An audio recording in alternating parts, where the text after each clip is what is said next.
I'm here with my fellow colleague, Bayo, and I'll give her a moment to introduce herself. Hello, everyone. Good afternoon. My name is Bayo Adetunji. I'm an education program specialist at the Maryland Department of Labor, and I'm happy to be here with you today. Thank you for inviting us to share in your professional development activity. So, for those of you who aren't familiar with the Maryland Department of Labor and specifically adult instructional services, we work with adult education programs across the state. And so we work with adults and we work with ESL and also ABE, adult basic education and adult secondary education. But we know that your focus is ESL. So we will make sure that it is tailored to your student population. Okay, let's begin. Let's sort of look at the goals for today. I'm sorry. Is there somebody saying something? No, just to remind everyone to put yourselves on mute, please. Thank you. Before I move forward, I just wanted to give a shout out to all our ESOL instructors in the audience. Being in the presence of teachers of ESL instructors is one of my favorite things to do. As somebody who speaks another language that is different from English, I kind of appreciate ESL instructors because they get it. They know the challenges that ESL learners face in the process of learning English and getting acclimated to a new environment. So I just wanted to say that I appreciate all you do. You do great work. So some of the objectives that we would be looking at today include, we would look at a definition of digital literacy. We would explore the implementation guide. Hopefully, even if you're not familiar with the guide, by the end of the day, you would have an idea of what the guide looks like. We would look at some lesson activities that are contained in the guide.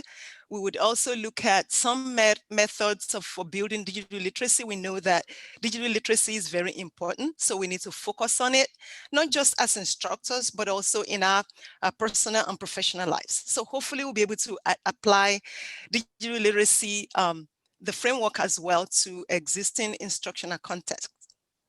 Next slide. So let's look at the definition. If I were to just put the question out there or ask you to type up in the chat what digital literacy means, you know that there are so many definitions. Essentially, and there are so many terms as well that have been used to define digital literacy. But what you see on the screen is the definition that we have in the framework that we'll be introducing to you later on. One of the interesting, important things about this definition is the fact that it doesn't only focus on the hard IT skills that everybody needs to be digitally literate. It also focuses on what some people have considered to be the soft skills that you need to be digitally literate. We know that we need to know how to use technology, but there are also some soft skills that are associated with that. For instance, the way I look at this essentially is that becoming digital literacy it's just like learning. There are about 3 components to it from what I've read. There's the cognitive aspect of it, where you just know, oh, the definition of digital literacy, you know what it means, just based on how people have defined it. And then there's the skills aspect of it as well, what you're able to do. I can use Zoom. I know how to search the internet. But the third part of it, which I find really very important and interesting, is the attitude aspect of it, your attitude towards digital literacy. This attitude involves like your emotions, your beliefs, and also your mindset about it. And this is what actually helps you to be persistent. This is what helps you to learn.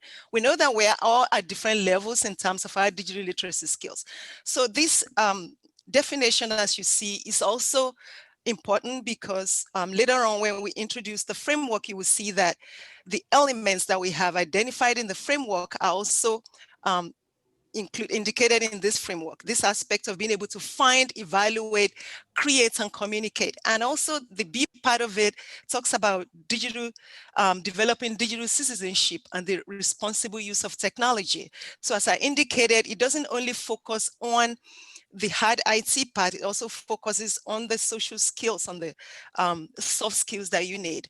So I don't know if I mentioned the fact that this definition also aligns with WIOA, the Workforce Innovations and Opportunity Act. So you may hear the word digital literacy all the time. And just so you know, Bayo and I love engagement in our presentation. So hopefully you're ready to chat in the chat box and participate. But if I were to ask you during the pandemic and prior to the pandemic, where did you need digital literacy skills? What would you say? And I'm asking you to type that in the chat box. Where do you need digital literacy skills from your own experience?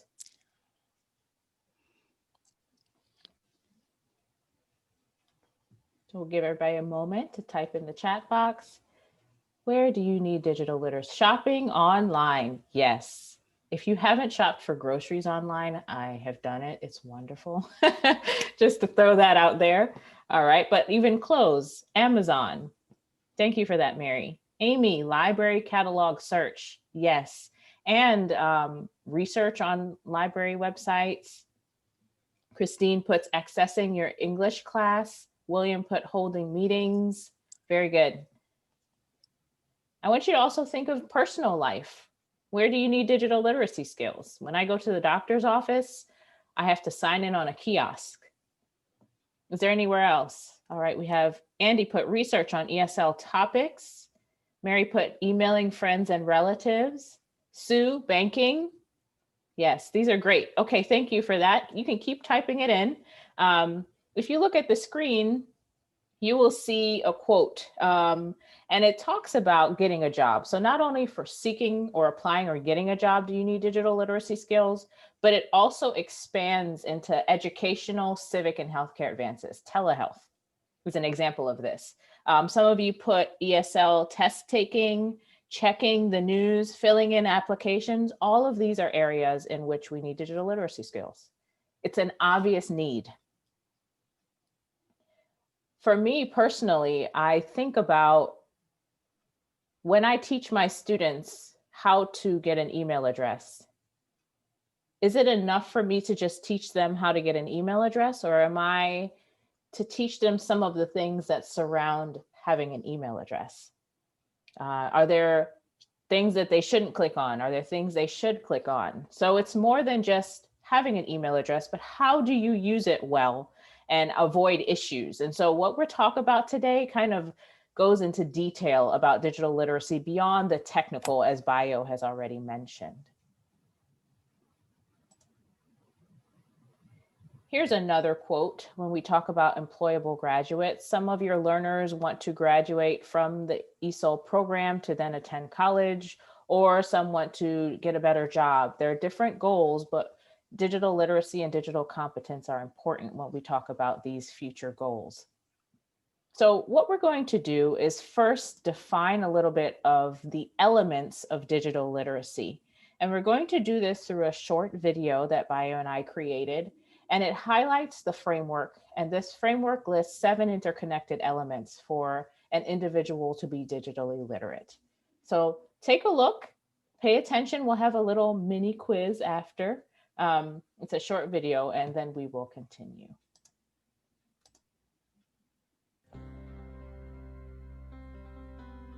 The evolution of digital technology has altered the pattern of human interactions at various levels in profound ways that we can no longer ignore. Digital technology has implications for adult literacy. Therefore, the role of adult education programs in addressing digital literacy is pivotal. Maryland Adult Education has begun the work of addressing digital literacy by developing a digital literacy framework for adult learners. The digital literacy framework for adult learners includes 7 interconnected elements. Each element includes a definition, guiding questions, a description, and situational examples. The technical elements in digital literacy consist of foundational physical skills, which are necessary for the acquisition of digital literacy. They include powering on and off devices, accessing tools and applications on devices. The civic elements in digital literacy is similar to the idea of traditional citizenship, where individual participants have rights and responsibilities that need to be respected. Several aspects include online safety, building identity, managing reputation, etiquette, and participation.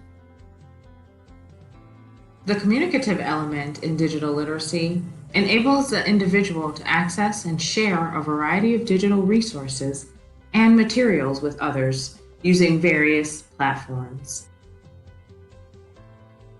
This element, the collaborative element, provides opportunities for individuals to work together in real time or at their own pace to achieve common goals.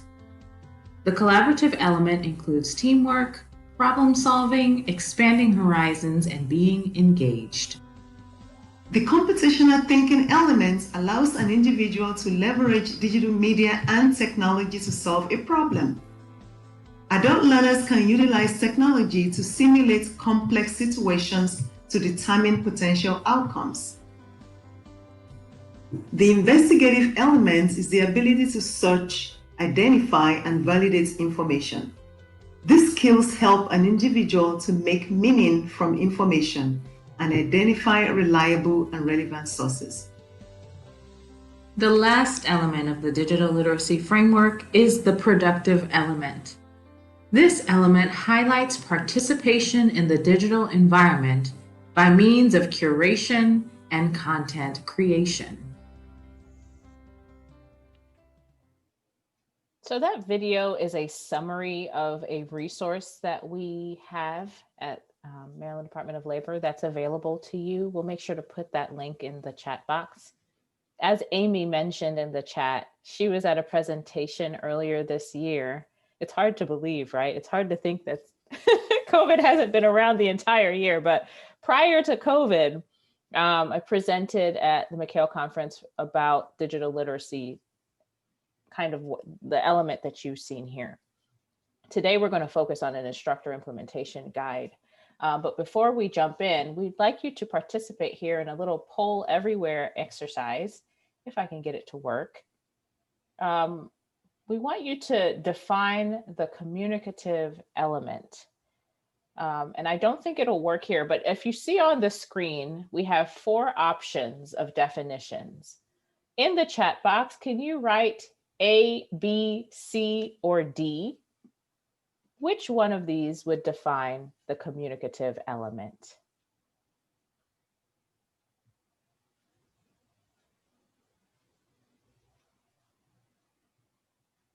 I'll give you a moment.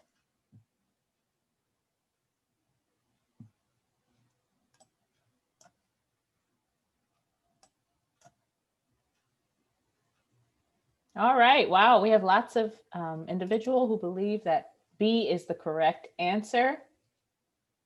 And you are correct. Nicely done. All right, so let's look at the next one. Let's look at the collaborative element.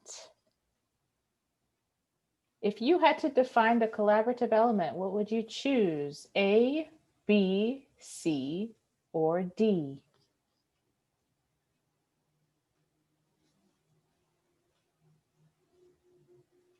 Oh, you guys are good. You didn't need to see the video. You already know the definitions to these. You are correct. Connecting and working with others while using appropriate digital platforms and tools is, that does go with the collaborative element. We have 2 more. The next one is the investigative element. Which would apply? A, B, C, or D?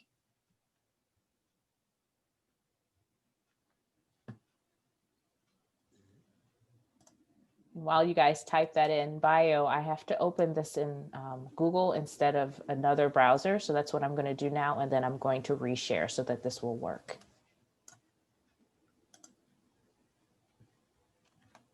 All right. Searching, identifying, and validating reliable and authentic digital resources. That is correct. Nice. All right, we have one more. Let's see how you do with the productive element.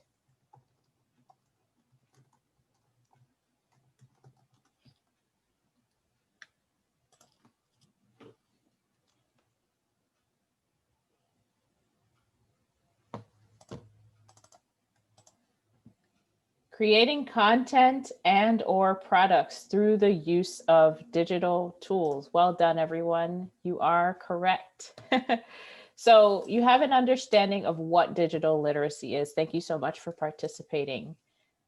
Next, we're going to jump to our next objective. Okay, let's look at the instructor implementation guide that is designed by instructors for instructors.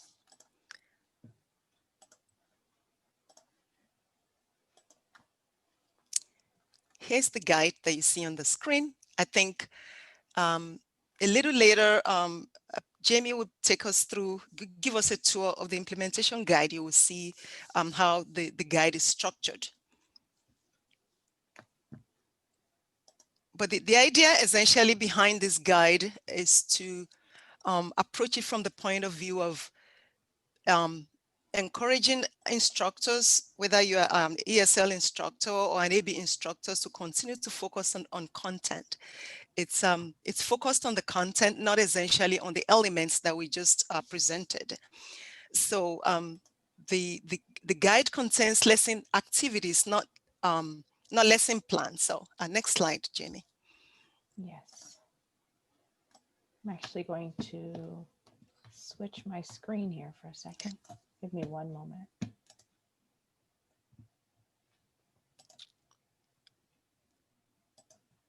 Sorry, everyone. The activity that we're supposed to do is a little bit more interactive.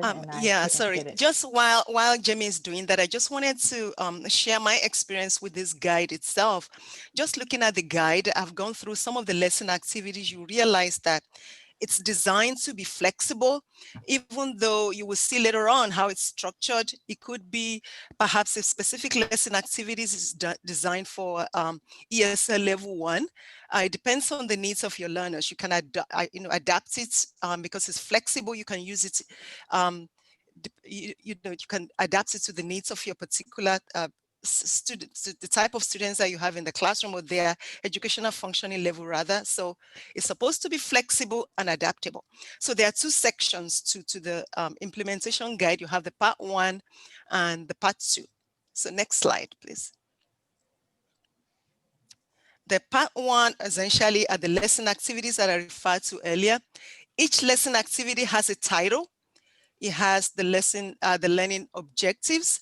It has the standards and competencies. As instructors, we know those standards and competencies are very important. And I know that as ESL learners, we do focus on TESOL standards. But some of this, because it's lesson activities that are contained there, also you also have ABE lesson activities as well. So then the materials we know as instructors are the materials that we use are very important. I was listening to a presentation the other day where the presenter was talking about the amount of time that the instructor has to put into preparing for a lesson activity. It's you have to think about the materials that we use, and we know with online instruction, with online learning, it forces us essentially to sort of think about how perhaps this is in the past, perhaps it was a face-to-face, maybe your lesson was offered in a face-to-face format. If you're offering it in an online format, you have to think about the materials that you need. You have to think about what you would do differently, how to move from face-to-face instruction to online instruction, and what you and your learners will need. And of course, the actual instruction that you give to your learners, and some extension activities and key observations. I also like the key observations because these lesson activities, essentially, they have been demonstrated, they have been used in the classroom. When we were kind of working on this project, we did ask the participants were actually our instructors, both within Maryland and outside of Maryland, not to think about lesson activities not to design a new one essentially, but to think about lesson activities that they have used in the classroom that they can share with their fellow instructors. So the key observations are very important. So they provide something you learn after the fact. Like if I had known, I would have done it differently. And also thinking about some of these lesson activities, if you wanted to adapt a lesson activity that was designed for ESL level 2 for ESL level 1, what changes might you think about? What do you have to think about to make it work for the learners? So, next slide, please. So the part 2 essentially are curated resources. These resources are organized by elements. I indicated earlier that the lesson activities were organized by content. The subject areas including language learning, math, social studies, whatnot. So, but the curated resources are essentially some web links that, doing that research as well, that we have kind of collated. They are based on each of the elements. They help you as an instructor with your professional development. As I indicated earlier, it's important for an instructor as well to focus on his or her professional development. So for instance, if you wanted to learn more about the technical elements, there are some web links in the implementation guide that you can go to. Click on that. The web links are actually, you can actually click on them and it will take you to the links. So these are resources that support you as an instructor. Next slide. So why did we do this? Why did we create the Instructor Implementation Guide? Well, we have the framework. It's nice to know what's needed for digital literacy, but why is it important? How do we integrate it into instruction? What small steps can we do now to improve our digital literacy skills? We realized that this was a need. And so you'll see on the screen, there are multiple whys, but we wanted it to be a practical resource. We wanted to support the continued pursuit of increased digital literacy. We wanted to support our instructors. Instructors have so much to do already. How can we support them? And so that's why we created the Instructor Implementation Guide. We do want to take a moment, though, to say that Bayo and I are not the only people involved in creating the Instructor Implementation Guide. That's impossible. So we had a project earlier on in 2020, and we got contributions from instructors all across the state. So we want to take a moment and say thank you, because this resource was created by instructors for instructors. And all of these individuals here from the state of Maryland and some from the state of Florida helped us create this Instructor Implementation Guide. Collaboration is a beautiful thing. So let's look at our next objective. Let's actually get into the guide. And before we do this, we want to use a tool called Poll Everywhere. If you've never used Poll Everywhere, try it here. Here is a safe space to try it. You can open another internet tab and type in I know how to spell poll. POLLEV.com/adult education. Bayo, can you put that in the chat box? Or you can text education 574. You can see it at the top of the screen. And the way Poll Everywhere works is whatever you put into your internet browser at this web link, it will show up on the screen and everyone can see. So while we're presenting on digital literacy, we're giving you an opportunity to work on yours. Again, the web link is, and Bayo, you may have to put www. I don't know if it'll show up as a hyperlink that way. So our question to you is, what is a typical ESL lesson topic and an activity that goes with that topic? If you're having any problems with Poll Everywhere, you are still welcome to type it in the chat. We just want to engage with you and learn from you a little bit here. What are some typical topics when you teach ESL? Reading and writing a letter, and an email too now, right? Thank you for that.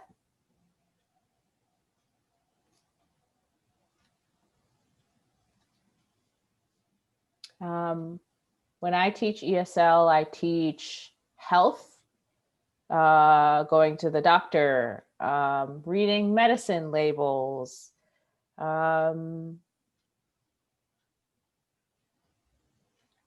else with health? Exercise. We talk about fruits and vegetables. Andy, thank you. Looking for a job. Okay, great. What other topics do you teach in ESL classes?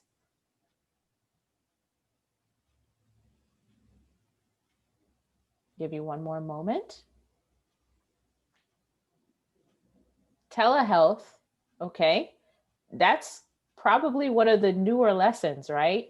How to handle a telehealth appointment, how to make a telehealth appointment. Yvonne, thank you. Personal information, daily conversation, researching for public services and resources. Yes, childcare, how to find these resources, looking for definitions. And I would also add directions, reading, understanding directions. Very good. So I know you could go on and on with this, but we're going to move to the next slide, continuing education. Thank you. So the next slide, what we're going to do is ask you, what physical materials do you need for that activity? The ones that you mentioned before, what physical activities, physical tools, I'm sorry, physical tools do you need to teach those lessons?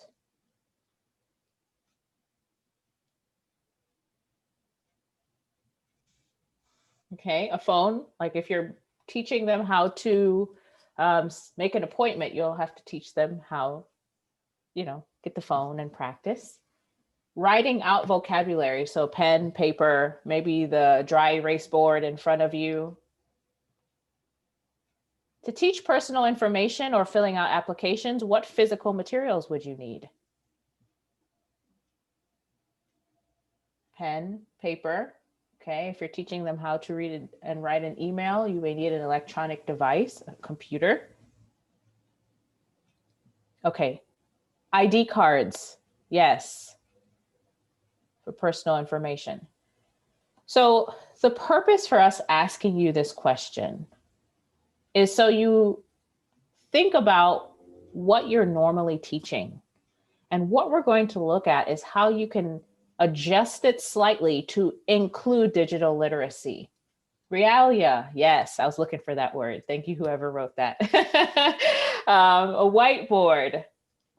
So we know that teachers have a lot to do. We are not trying to throw another thing on top of everything they have to do. What we're trying to encourage people to do is look at what is already being done and kind of enhance it or add to it. So I'm going to start showing you the guide. Give me a moment. I'm going to go to the link and I will put it in the chat box for you guys as well, because I don't expect you to have to click through all of that to get to where we just arrived.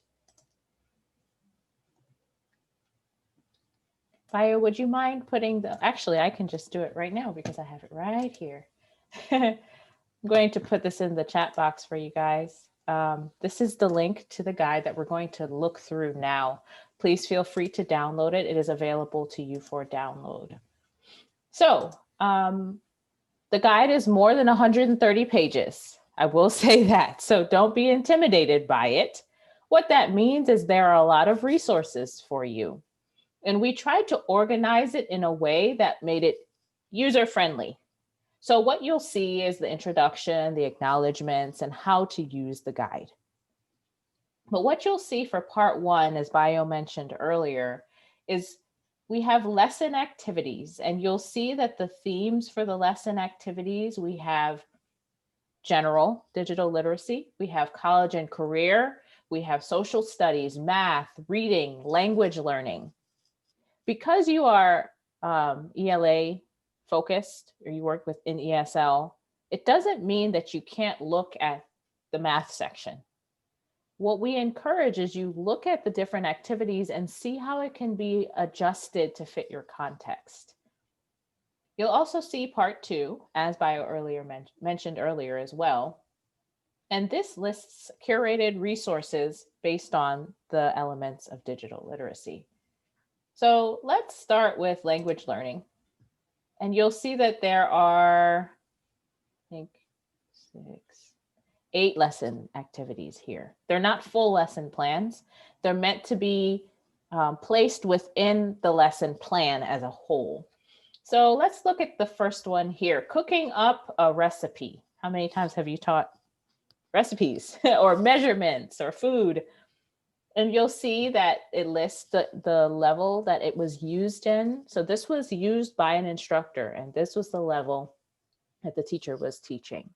You can adapt it. You can make it more complex by adding academic language. You can do a lot of things with this.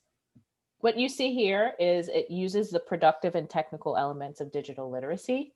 There are objectives, and we talked earlier about standards that are addressed. So this lesson allows learners to follow precise multi-step procedure when carrying out experiments or taking measurements or performing technical tasks. This will help you figure out if it fits within the lesson plan that's already being created. Materials and resources are here. Here you'll need a recipe book.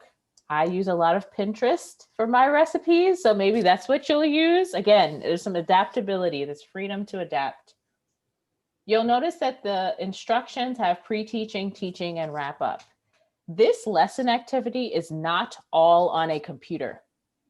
I want you to think of your learners. Do you have a learner that would be completely intimidated if the entire lesson activity was on a computer? I know I've had students like that. So you don't have to do it that way. You'll notice here she talks about background knowledge, looking at what's their favorite food or favorite recipe to cook, looking at vocabulary, very important in adult learning to pull from prior knowledge. She has playing charades with cooking verbs, using measurement, realia. These are things that you do in your class. Then she gets into teaching and continues what an instructor would normally do. What do you need for a recipe? Talking about different types of food, talking about numbers, how many of that thing. Then she talks about instructions, what the instructions may look like. All of this is not using technology. It's what an instructor is already doing. Then we get to lesson 6 and 7, and we introduce some digital literacy.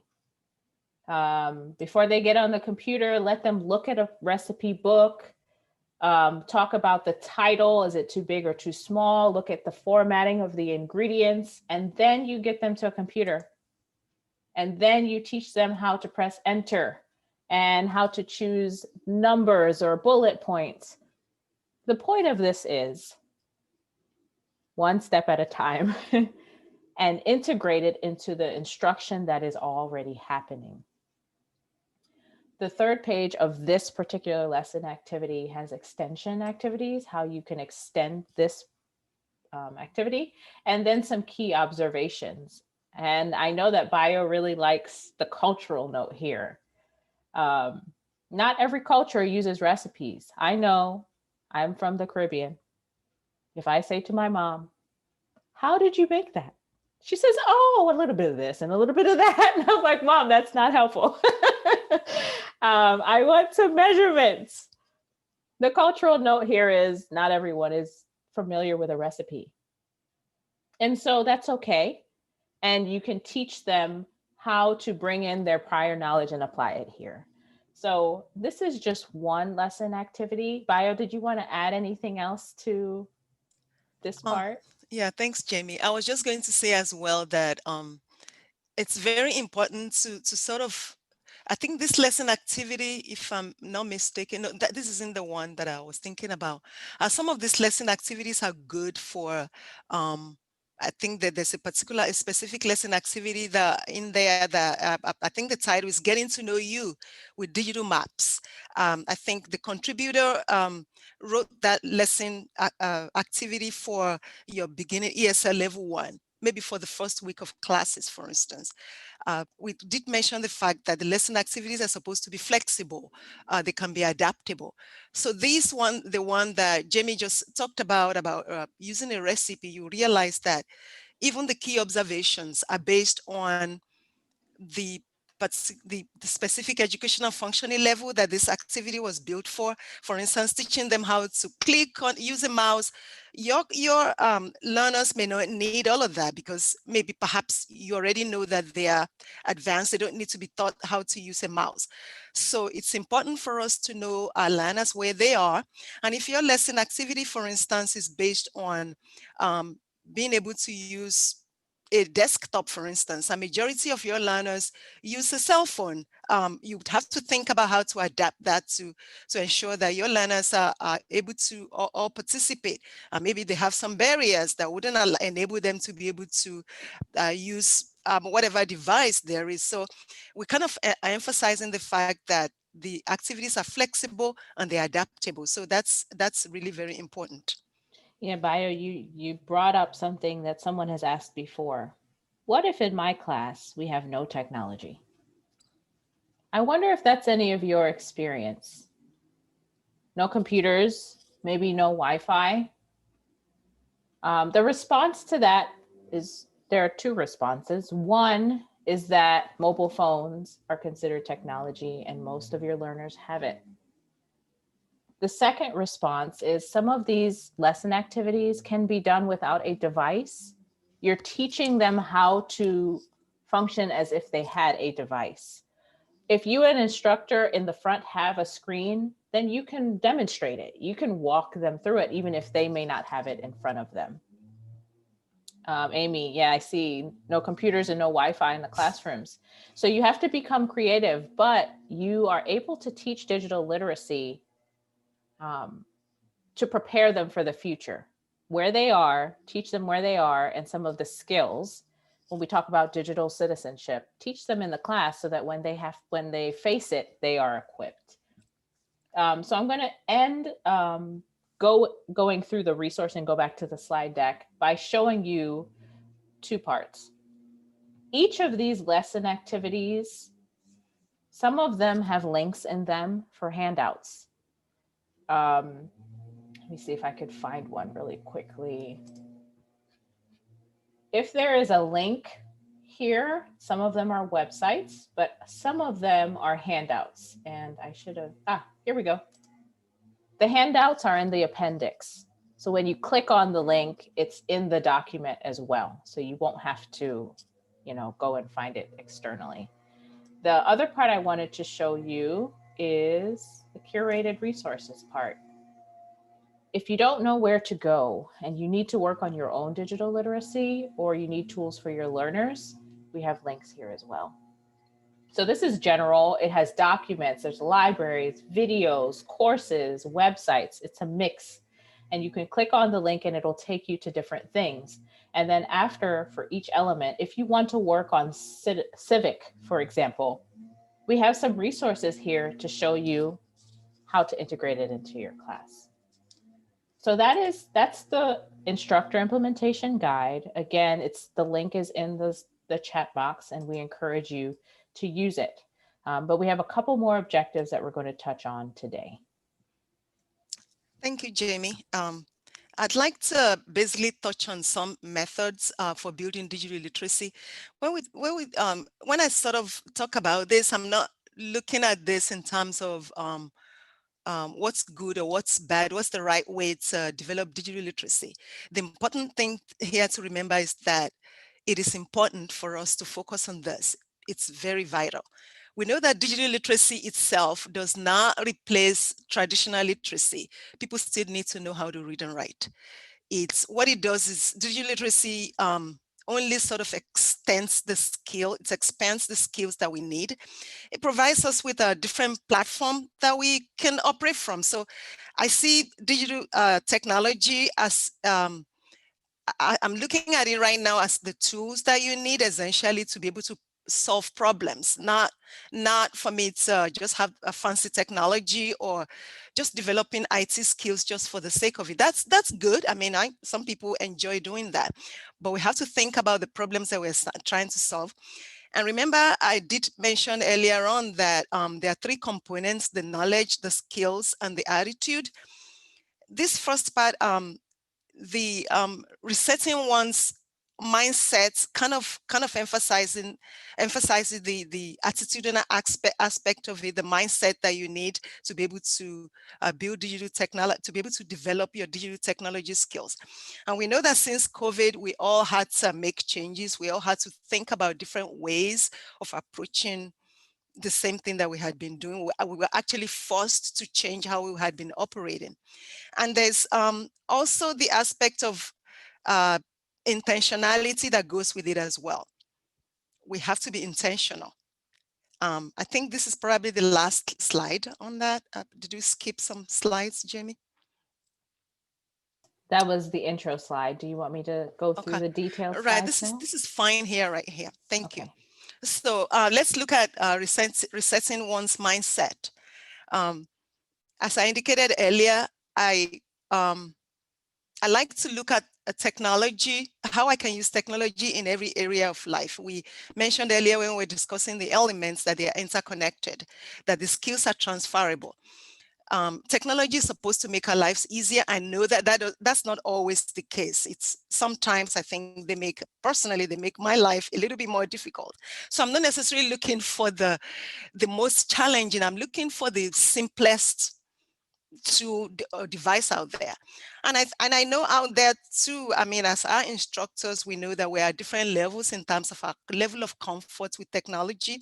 We don't have to start big. We don't have to start with the most complex. But I've participated in webinars in, talking about all the cool devices out there that the instructor can use in the classroom. And I go, okay, so, but if you're just beginning, look for the simplest one. That would be my advice. Think about, and I think we need to model this for our learners as well. The idea is not for them to make things difficult, but to kind of focus on the goal, the problem that you are solving, and look for the easiest way to solve the problem. And then you can begin to build on the skill. So also we need to look at every situation differently. When Jamie and I were discussing, we were preparing for one presentation that we had to make, we're talking about this. I said, Jamie, this presentation was developed for face-to-face instruction, even though we're going to be talking about digital literacy. And some of the activities that we had for that presentation, we had to think about, we wanted to make it interactive. We were like, oh no, this would not work in a virtual environment. We had to think about how to still encourage the audience to engage. I mean, to be engaged with the participant. I mean, with the presentation, to make it engaging. We had to change some of the lesson activities to sort of adapt it to the platform that we were using. So we need to find new ways of solving the same problems that we had been solving. So, next slide. So I also mentioned the aspect of being intentional about things. It's kind of look at the way we approach situations. Think about different ways of doing the same thing. And I know that as instructors, when COVID hit I know before COVID in March, it hit in March and we all experienced this shutdown. A lot of instructors had been integrating digital literacy into instruction. It's not anything new, but COVID didn't allow us, at least initially, to be able to do any blended learning or anything. We had to do everything online. So we all had to innovate. We all had to think about how to do everything that we had been doing in a face-to-face environment, in a virtual environment. And I think that's what the Workforce Innovations and Opportunity Act is about as well. There's the innovation part of it. We have to innovate, think about how to do things differently. And also, I've also personally been taking advantage of many professional development opportunities that are available. Our local providers, and I'm including Nicole, Christine here, and I'm sure that they make professional development activities available to all of their partners, all of the instructors that they work with. So most local programs are doing that because instructors are at different levels. So, and some of them, and that's the idea behind the implementation guide as well. It's a way, because we realize that there's already a lot of expertise in the field. There's no point contracting this out to somebody else to write an implementation guide for our instructors when our instructors were already implementing digital literacy in the classroom. So the implementation guide itself is it's a form of professional development, sort of team building, somebody who knows how to do it, helping somebody who doesn't know how to do it well, very well. And also the aspect of, personally, I've been practicing what I learned with digital literacy, with digital technology. Practice is important. I don't know how you can actually teach somebody how to use a collaborative platform like Zoom or Microsoft Meetings, for instance, without them practicing. How do you teach somebody how to share their screen without them actually sharing? It doesn't matter how much lecture somebody, how many hours of instruction you have received in that regard without you actually clicking on it and learning. And recently I've learned that it's a different thing to share your screen with one monitor. Jamie's laughing. When you have two monitors, you think that you are sharing your screen, but you're actually sharing your notes, so practicing what you've learned is very important. Also mimicking what you've seen. Personally, I think I've learned a lot from my coworkers, especially from Jamie, where I've looked at, somebody who knows how to design maybe a PowerPoint presentation or Google Slides, for instance, and I'm looking at the design and I'm trying to figure out how they came about, all the different beautiful slides, the sites that you can go to make your presentation more interactive. So we can learn from other people, and as well reading resources that are out there, but not to be overwhelmed by them. Next slide. So the other thing that I would say is not to give up. I like that saying, do it afraid. I would say do it scared.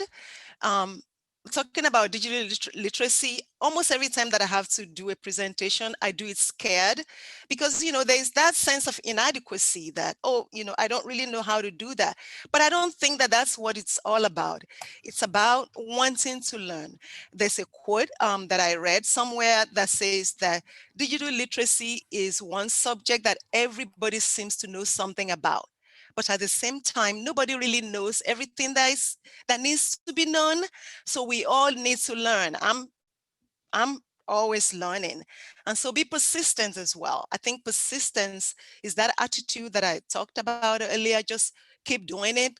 Just be persistent, learn from others. Don't be embarrassed to ask questions, but try doing it first before you ask somebody for help, because when you practice and you try doing it and you are not able to do it, then you can ask somebody else for help. So those are some of the strategies that I personally have used. Not right now in my present profession. I'm not I'm not in the classroom situation, but like as I indicated, we all, whether we're instructors or not, we need to improve our digital literacy skills. More so if you're an instructor, you're helping to equip our learners with the skills that they need to be successful in life and in the workplace. So while you're doing that for them, you also need to think about your own professional development. So thank you for sharing that, Bayo. I think sometimes we believe that those people who are extremely technology savvy never mess up. But I will assure you that that is not the case. We are always trying and we are always learning and we're always practicing. No matter the level, you can always get better. So Amy, even if that's you every class meeting, thank you for doing it. So this is our last objective, everyone. And then we'll get into question and answer. But before we have you ask us questions, we want to ask you questions. So we're going to get into a little bit of a discussion mode using Poll Everywhere and the chat box. And we have 4 questions that we're going to ask you. The first question we're going to ask you is, how have you strategically integrated digital literacy into instruction or into your life? So we're going to ask you to respond. Hopefully you have, and if you have, how have you done it? And we'll look at the chat and we will look at Poll Everywhere for this question.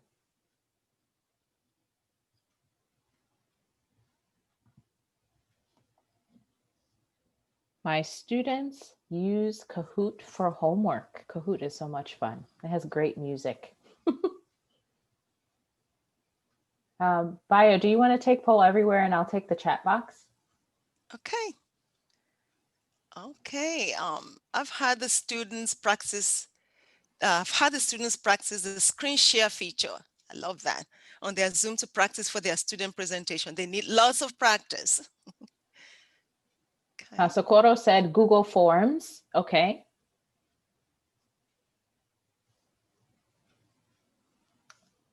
Idris put, personally, I always make it a point for my students to utilize various apps from their cell phones and laptops. And I would assume that some of your students are better at some of those apps than you are, because I know that's the case for me. They've introduced me to some apps I didn't even know existed. We have online Google quizzes. Okay. Andy put Blue Canoe app for vowel and syllable stress practice. Oh, I've heard of a Blue Canoe, but I haven't used it yet.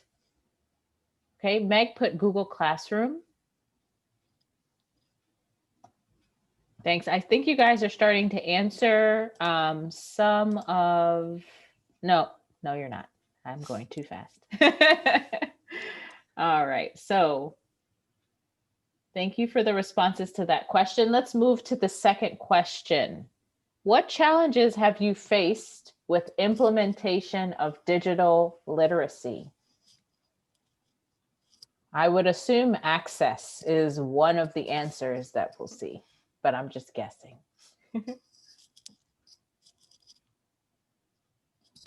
What challenges have you had in the classroom or in your own experience with implementing digital literacy?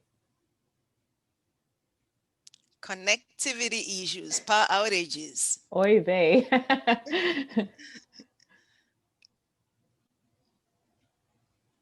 Difficulties in explaining using English. And as you say that, during the pandemic, that has added additional challenges. I know some programs went in person and they had masks, and it's very difficult to teach English language without being able to see the mouth and the tongue and the teeth and how they interact. All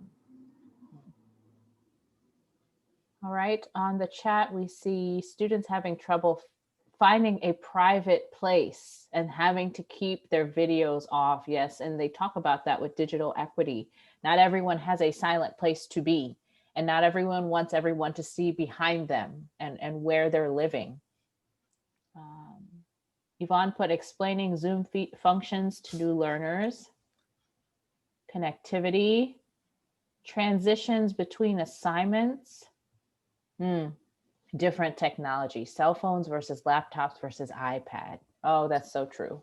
Or even when we talk about internet browsers, Chrome versus Firefox versus Safari. All right.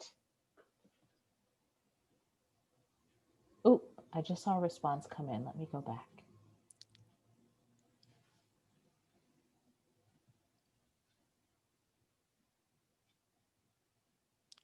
Okay, students choosing not to show themselves on Zoom, always invisible.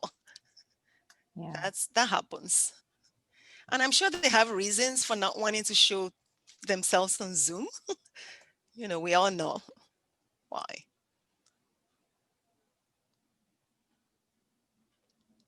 So our next question, what solutions have you used for those challenges?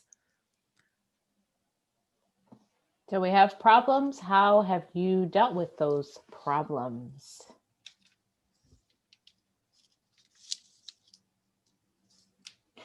Patience.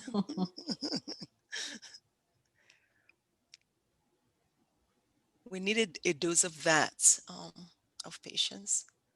Some programs, instead of requiring everything to be synchronous, meaning live in the moment, they have recorded it so that those learners who cannot connect at a certain period of time or have their children in school at that time, the time is recorded so they can look at it at a different time. That's one solution that some programs are doing. There's another, connect to another method. WhatsApp, email, record lessons. How cool. Students with shared languages help explain to each other. I provide them with useful links, resources, and apps and show them during my class, Idris put. Andy says, I log on to Zoom with my cell phone and a second laptop so I can see what my students are seeing. That's a great idea. Yvonne says, send YouTube link with Zoom explained in students' native tongue. Oh, it's a good idea. That's good. Engage children to assist, says Christine. All right. And our last question for this objective. What advice do you have for other instructors wanting to implement digital literacy into instruction?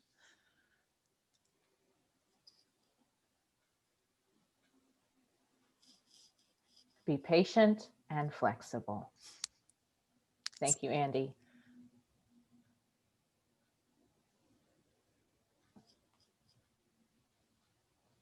Drop the mic. That's good enough. Be patient and flexible. All right. Start with small steps. Yes. If I may add something as well, don't panic. That's for me. Don't panic if technology doesn't work. You can't run from it. It's part of our world. That's a good one. Sakura put, become familiar with as many resources available as possible. Thank you, everybody, for participating in that discussion. There's a lot of expertise here on this Zoom call. There's a comment here, make your students when you can. I'm not sure I understand that comment. Andy, can you clarify what you mean? So that's all that Bayo and I had to share with you today. Going to make your students instructors when you can. Yes, if you don't have to do it, let your students do it. Absolutely. So we want to thank you for your time. We want to offer you an opportunity to ask Bayo and I questions. And then that's all we have, Christine. Christine put a survey in the chat box, and I'm going to stop sharing for a moment because I wanted to give you guys the framework link as well. Thank you so much, Bayo and Jamie, for your excellent presentation. If anyone has questions, this is your opportunity to ask them. I've put in the chat, as Jamie mentioned, a survey. Please take a few minutes and complete the survey. Your feedback is very important to us.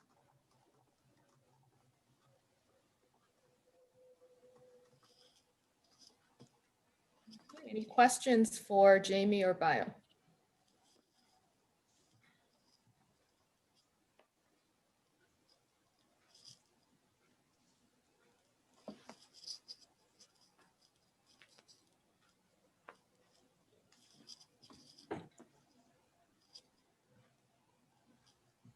Okay, great. You know, may I make one comment? What I have found with my students is that they're very adapted technology, which is also a hindrance sometimes in the English teaching, because they're finding technology that enables them to get things translated. So on their phones, there are various apps where you can have the text read to you and then translated it right into Spanish. So they're finding many ways where they're able to go through life without really having to learn, where the learning of English is not as necessary as we all believe it is. Well, yes, that is a good point that you've brought up, Christine. I would say that it's a beautiful thing that our students are so resourceful. I don't know if you've been to another country where none of the understanding of language that you have applies, and how intimidating that is. I remember going to a grocery store in another country and I had to leave because it was just so different. And so there's a resourcefulness from our learners.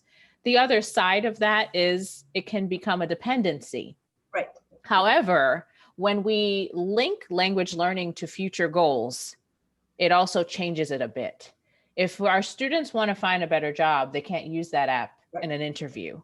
And so maybe it's how we package it. I don't know what other word to use, but when we link it to where they want to be, the hope is they understand that they can't keep the dependence on that device and that app, because when they go into an interview, for example, they Right. can't use it. When they're working, they can't hold up their Google their Google app and let it translate while a customer is there. Right. So that is a recommendation I have for you, but you did bring up a very good point. Okay, thank you.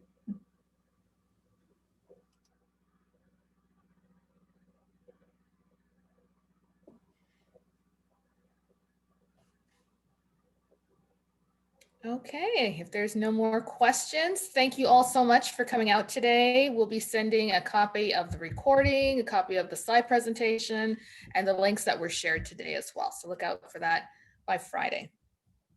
Thanks, everyone. Okay, thank you very much. Thank you. Thank you, Christine.